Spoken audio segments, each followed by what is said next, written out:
Bonjour et bienvenue dans le Club Éco. Merci de nous rejoindre pour cette nouvelle émission que nous allons passer en compagnie d'Éric Wirth. Bonjour. Bonjour. Vous êtes le président du Conseil régional de l'Ordre des architectes. Alors, ça fait maintenant 6 mois que vous avez été élu, je le rappelle. On va commencer d'abord, avant de faire un premier bilan de ce début de mandature, si je puis dire, parler de la conjoncture économique. Comment vont les architectes aujourd'hui, plus particulièrement en Aquitaine? Merci de me recevoir. Avec plaisir.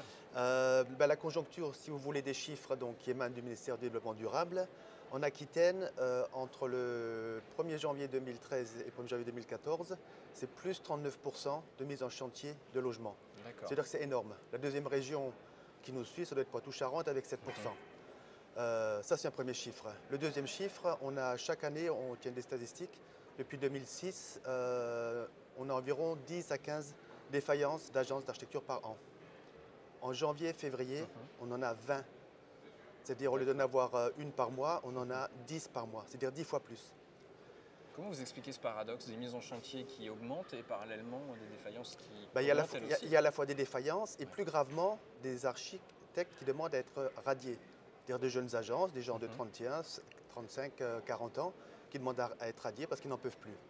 Et c'est vrai qu'il y a une vraie frustration parce que, paradoxalement, on inscrit aussi au Conseil régional de l'Ordre beaucoup d'agences, d'antennes, d'agences parisiennes.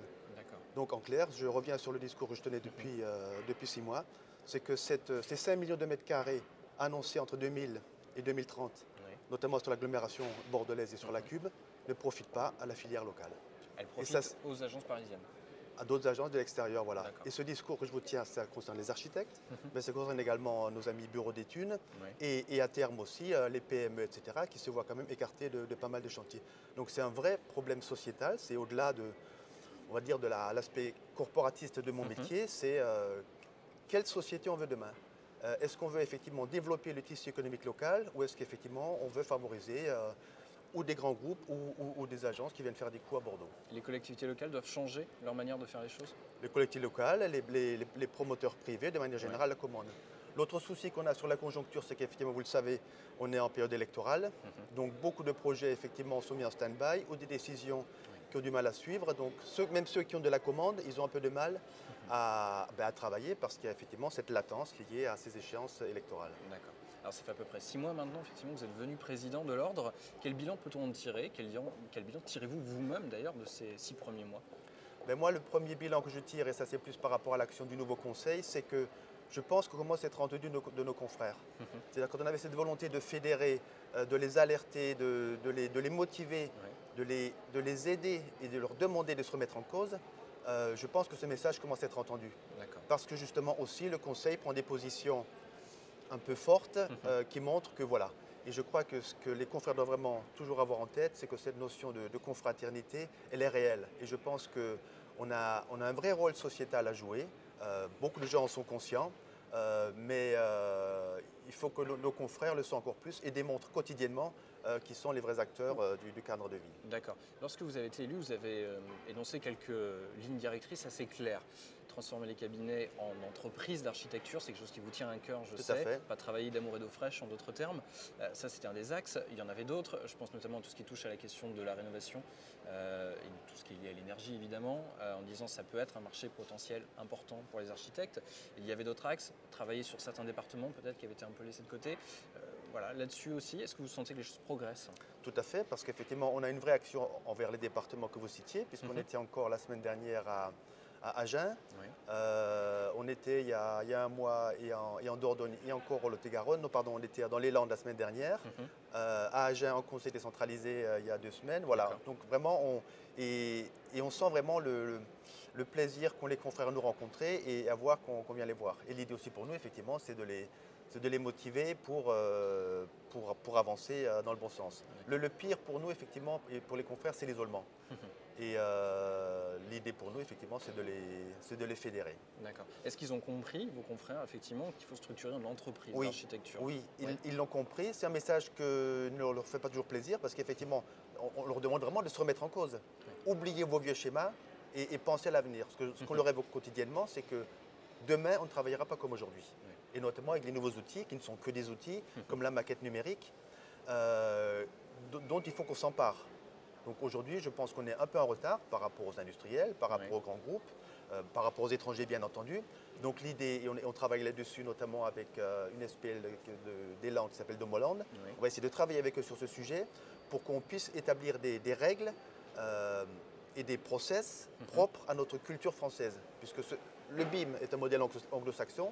Alors le BIM, pardon, pour nos Building Information Model. D'accord. Voilà, enfin, il y a plusieurs définitions. Maquette numérique. Voilà, c'est la maquette numérique, voilà, qui n'est pas juste un dessin en 3D, mais qui est effectivement un système interopérable entre tous les acteurs de la filière. Travailler dessus. Exactement, voilà. De l'architecte jusqu'à la fin, on met d'ouvrage qui récupère cette maquette numérique pour gérer et maintenir son bâtiment. Ça change fondamentalement d'ailleurs la manière de travailler pour vous, ce type d'outil? Oui, ça va être le saut entre l'informatique d'aujourd'hui et le BIM va être supérieur au saut entre le rotring, donc la table à dessin, et l'informatique. D'accord. Et ça, c'est le message aussi qu'on essaie de faire passer aux confrères parce que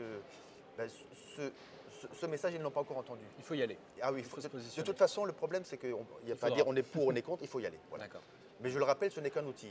Il faut qu'on évite justement qu'on se focalise autour de cet outil parce que ce qui est important, c'est le résultat et pas le moyen d'y arriver. Voilà. Mais néanmoins, cette maquette numérique voilà, est là. Il y a même des groupes de pression qui aimeraient que l'utilisation du BIM soit obligatoire dans le cadre de marché public dès 2016, ce qui pose quand même de vrais problèmes. C'est pour ça qu'il faut qu'on y aille, il faut qu'on avance. D'accord. Est-ce qu'on peut parler des prochains rendez-vous pour finir cette interview qui attendent l'ordre et les architectes au sens large? Alors votre t-shirt le montre, voilà. Les architectes ouvrent leurs portes le 6 et le 7 juin. Vous pouvez nous parler un petit peu de cet événement? Voilà, vous connaissez ce sondage, il y a 80% des gens interrogés qui aimeraient que leur enfant soit architecte. Et parmi ces 80%, il n'y en a que 20% qui feraient appel à un architecte pour leur projet. Donc ça veut dire quoi? Ça veut dire qu'on n'est pas connu, on est inconnu. Et pour ça, il faut qu'on descende notre piédestal, il faut qu'on se rende désirable et on va ouvrir nos portes. Donc cet événement des Journées Portes Ouvertes avait été réalisé en Aquitaine en 2013 par mon prédécesseur Michel Moga. Et cet événement va devenir un événement national cette année, en 2014, des 6 et 7 juin.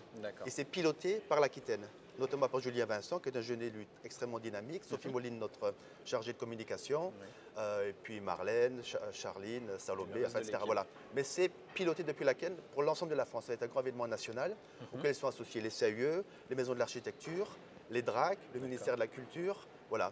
Et les inscriptions donc, pour mes amis confrères se termine le 15 avril. Inscrivez-vous, ouvrez vos portes et rendez-vous désirables. Bon, allez, le message passe. Dernier événement, c'est le 4 avril, je crois. Voilà, 4 avril, notre Archipride, notre assemblée annuelle, avec un moment fort qui est la prestation de serment de 60 à 70 jeunes inscrits. Et on essaie d'insuffler vraiment un côté très fort dans cette prestation de serment. Et à chaque promotion, il y a un parrain. Il y a 4 ans, c'était Richard Coppens, le réalisateur de films sur Arte, enfin de films d'architecture. Ensuite, il y a eu Pierre Lajusse, que tout le monde connaît ici, qui a délivré des messages extrêmement forts aux jeunes inscrits.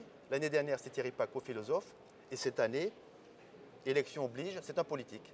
Et c'est Jean-Pierre Sueur, sénateur du Loiret et président de la commission des lois au Sénat, grand ami des architectes. Et voilà, qui va délivrer lui son message aux jeunes inscrits. Et j'espère aussi que nous, on aura des messages à lui faire passer. D'accord. Et bien rendez-vous donc le 4 avril pour cette Archipride. Merci beaucoup, Eric, d'avoir participé à cette émission. Merci à vous d'avoir suivi le Club Éco. Je vous donne rendez-vous très vite pour une nouvelle émission. À très vite. Au revoir.